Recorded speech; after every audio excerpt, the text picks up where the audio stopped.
Assalamu alaikum. In the name of God, the compassionate, the merciful.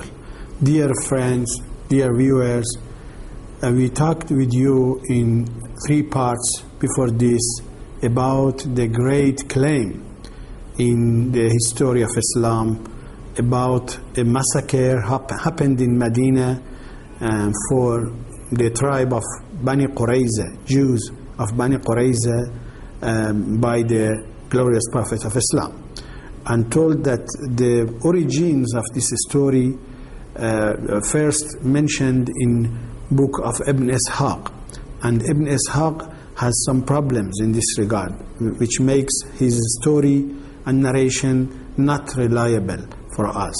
One of them is that he is not an eyewitness. Another one that is a chain of narrators are not reliable. Some of them are not mentioned. Some of them are not non-aligned.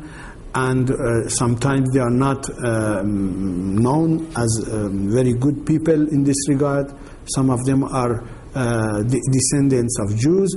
And also scholars of Islam don't have a good viewpoint about Ibn Ishaq, especially Imam Malik, which was contemporary to him, and told that this story seems not true because it does not comport with the rulings of Islam, with legislation and jurisprudence of Islam.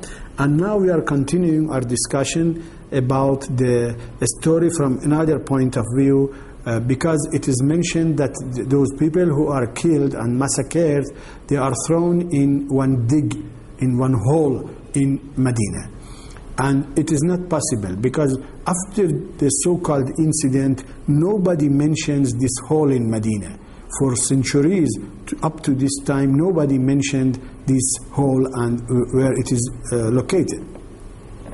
And even if this incident had happened, it could be a base and an evidence for verdicts and rulings in Islam.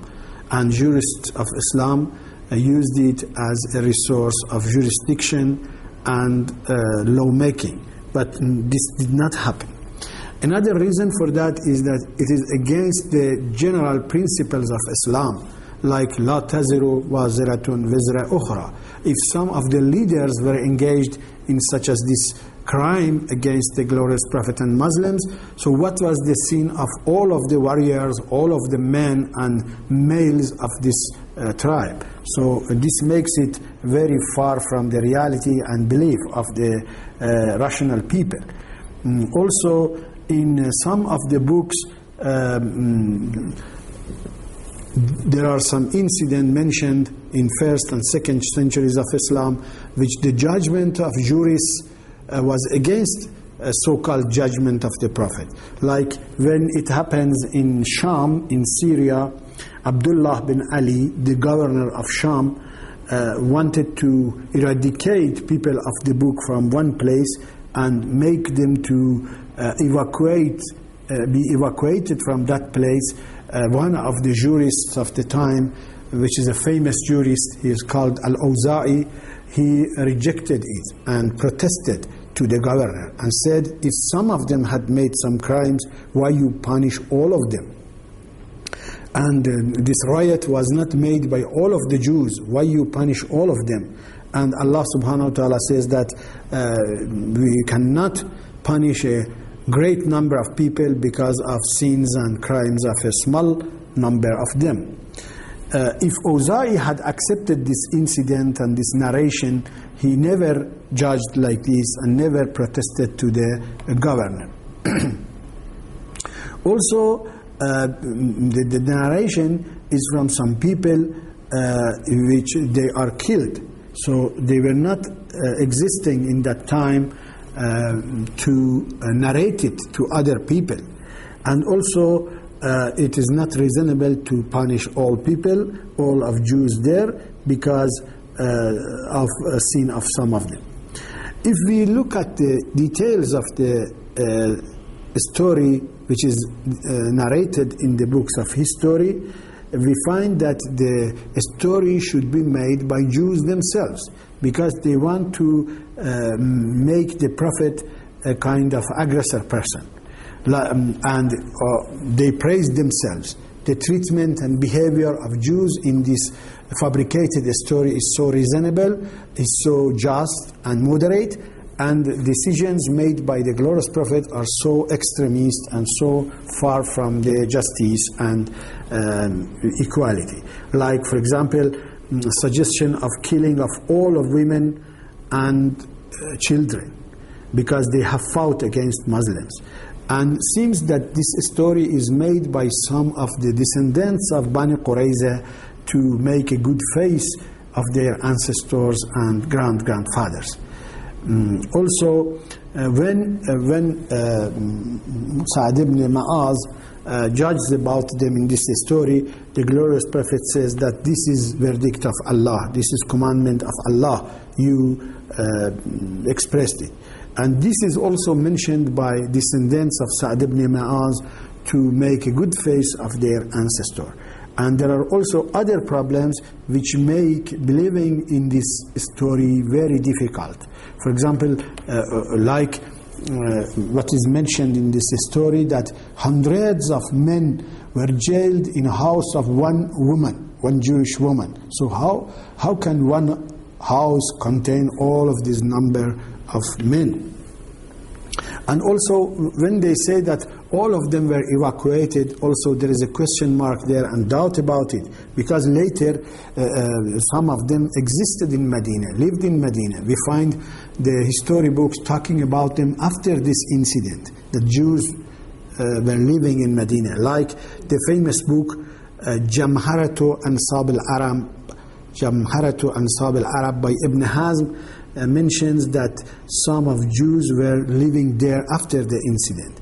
Also look at the book Nasabu Quraysh, investigated and researched by Abdul Salam Harun, the page 340, means that they were not evacuated from Medina. Also Waqidi, in his book Al-Maghazi, volume number 2, page 633 and page 684, reports that when the glorious Prophet was leaving Medina for Khaybar, and this is after the incident of Bani Qurayzah, some of the Jews were living in Medina.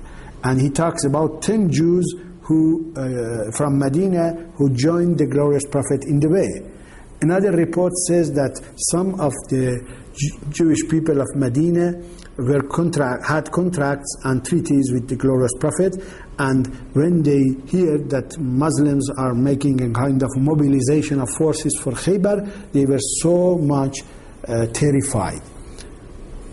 Also Waqidi mentions that some of the Jews who had debt to they were deciding to prevent some of Muslims who had debts to Jews to join the forces of Islam for Khaybar battle.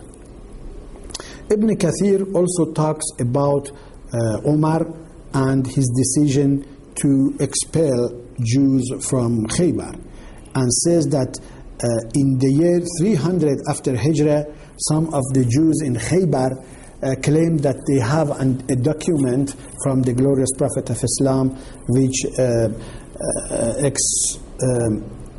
accepts them from paying jizya or a special tax. And some of the scholars accepted this and forgive Jews from paying this tax, which was called jizya. And also they mentioned some people as witnesses of this contract, like Muawiyah, while Muawiyah in that time was not a Muslim and was not living in Medina to be a witness of that contract. So because of that, the resource which Ibn Ishaq depends on them for the incident and the story are not reliable and are rejected by scholars like Malik. And Malik consider Ibn Ishaq Dajjal, a liar. Dajjal is the person who says sometimes right and sometimes wrong. So the resources are so doubtful here and we cannot relay it. And also the narrators are not so much reliable. So there is a big question mark and a big sign of doubt upon this story. Thank you very much. Wassalamu alaikum wa rahmatullahi wa barakatuh.